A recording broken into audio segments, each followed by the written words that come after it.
All right, let's talk about something that feels like it's been pulled straight from a sci-fi movie. We're going to dive into the economics of a substance so incredibly rare, its price tag is almost unbelievable. This is the story of antimatter, and why it's the most expensive thing we've ever tried to create. Okay, so let's just jump right in with a number that honestly is hard to even wrap your head around. It's a price that really sets the stage for this whole incredible story. $100 billion. Yeah, you heard that right.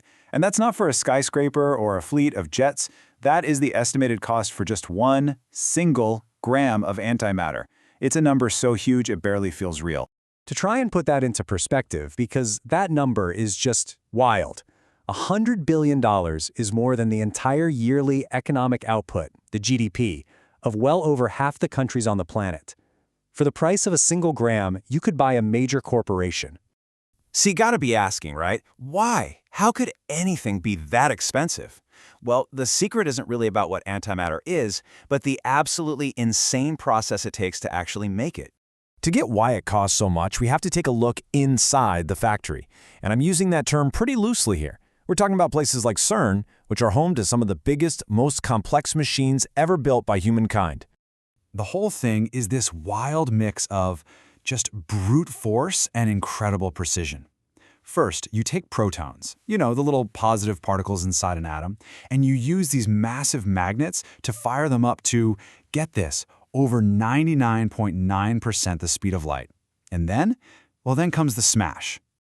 So you've got these protons moving at nearly the speed of light, and you slam them into a super dense block of metal, something like iridium. The impact is just unbelievably powerful. But here's the kicker. It is so inefficient. I'm talking, for every million of these crazy high-energy collisions, you might get just a handful of usable antiparticles out of it.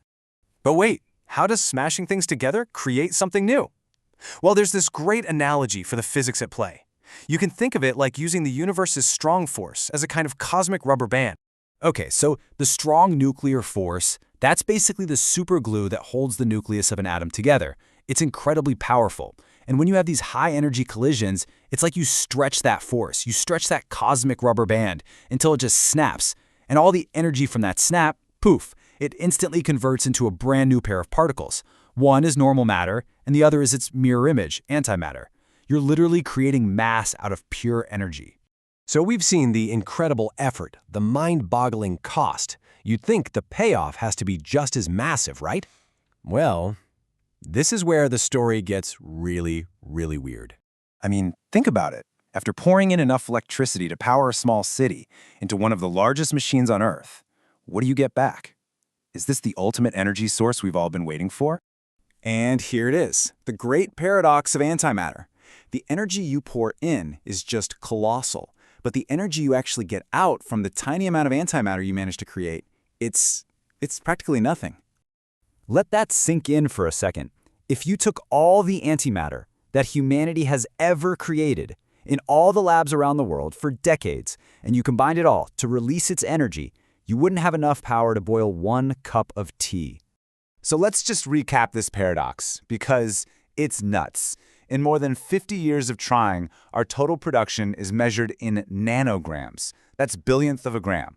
The cost to do that is astronomical, while the energy we get back is basically zero. It is, and this is not an exaggeration, the most inefficient manufacturing process you could possibly imagine. So that leads to a pretty big question, right? If it's not a useful energy source, and it costs this much to make, why on earth are we even doing it? What is the real point of all this? And the answer means we have to completely shift how we're thinking about this. The goal isn't to generate energy. The goal is to generate knowledge. We're not trying to power our cities with antimatter. We're trying to power our understanding of the universe. See, the real prize here isn't the antimatter itself, but what studying it allows us to do. We can test the most fundamental laws of our universe, the absolute bedrock of reality. We can probe the mysteries of the Big Bang, and maybe, just maybe, it can help us answer one of the biggest questions in all of physics. Why is our universe made almost entirely of matter when it should have been created in equal amounts with antimatter? So in the end, that $100 billion price tag, it's not really about the substance. It's about the cost of knowledge. It forces us to ask ourselves a much bigger question. What price are we willing to pay, not for a product, but for the pure, fundamental act of discovery?